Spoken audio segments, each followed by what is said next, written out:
नवरात्र आ गइल बा भैया, माई के आगमन हो गइल बा।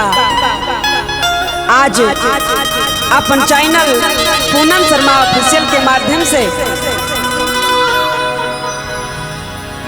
आप सबके बीच उपस्थित बानी विनोद बिहारी रिकॉर्डिंग स्टूडियो हसनपुरा में। अपन टीम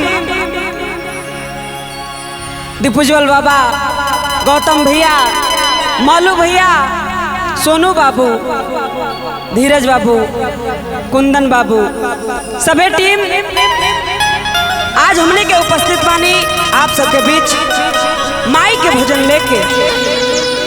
अगर कोई त्रुटि हो जाए तो एगो छोट बालक समझ के क्षमा करब। आई नीम के पेड़ माई के काहे इतना भावेला,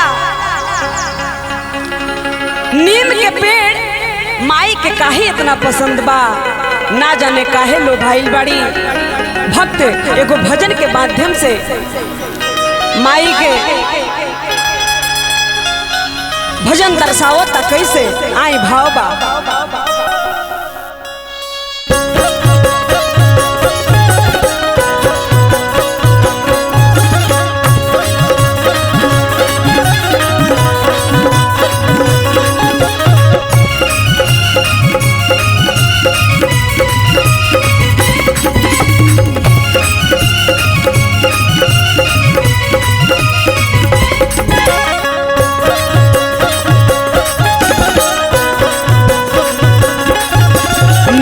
के गछिया से मैया के हो, निमिया के गछिया से मैया के इतना प्यार काहे बा, निमिया के गछिया से मैया के इतना प्यार काहे बा। झुलुआ झूले झुलुआ झूले झुलुआ झूले सात बहिनिया, खास बात कोनो बा। झुलुआ झूले सात बहिनिया, खास बात कोनो बा। निमिया के गछिया से मैया के इतना प्यार काहे बा, निमिया के गछिया से मैया के इतना प्यार काहे बा। झुलुआ झूले झुलुआ झूले झुलुआ झूले सात बहिनिया, खास बात कोनो बा। झुलुआ झूले सात बहिनिया, खास बात कोनो बा।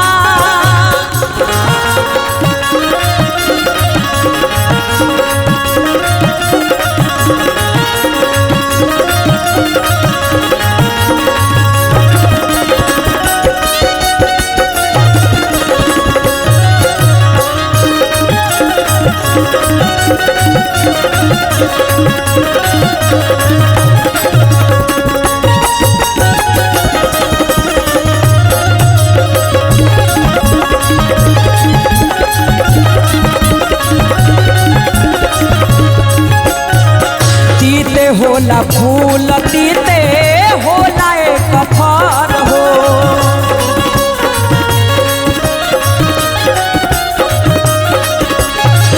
तीते बाप तैया, तीते बाए कजर हो।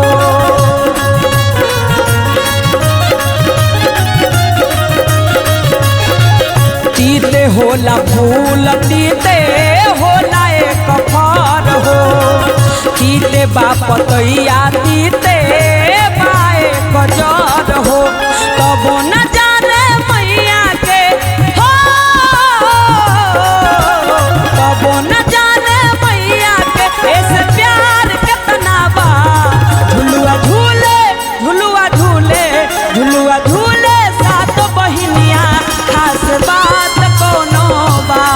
झुलुआ झूले सात बहिनिया, खास बात कोनो बा।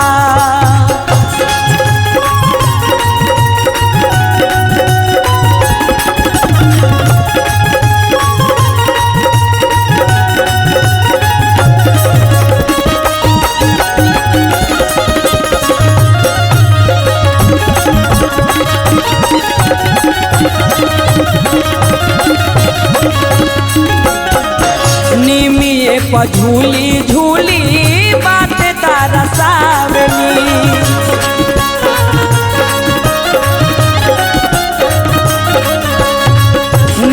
जे के कहे लोगवा बड़ा का बनावेली।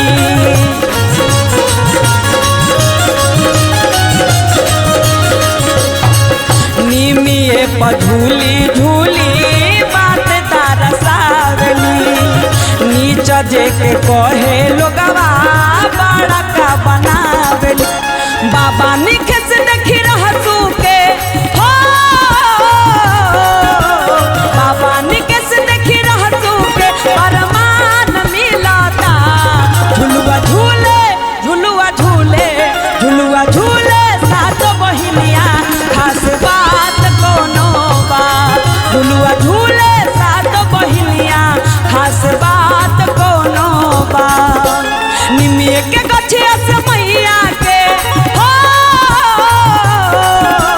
निमिये के गछिया से मैया के इतना प्यार काहे बा। झुलुआ झूले झुलुआ झूले झुलुआ झूले सात बहिनिया खास बात कोनो बा। झुलुआ झूले सात बहिनिया खास बात कोनो बा। झुलुआ झूले सात बहिनिया खास बात कोनो बा। झुलुआ झूले सात बहिनिया खास बात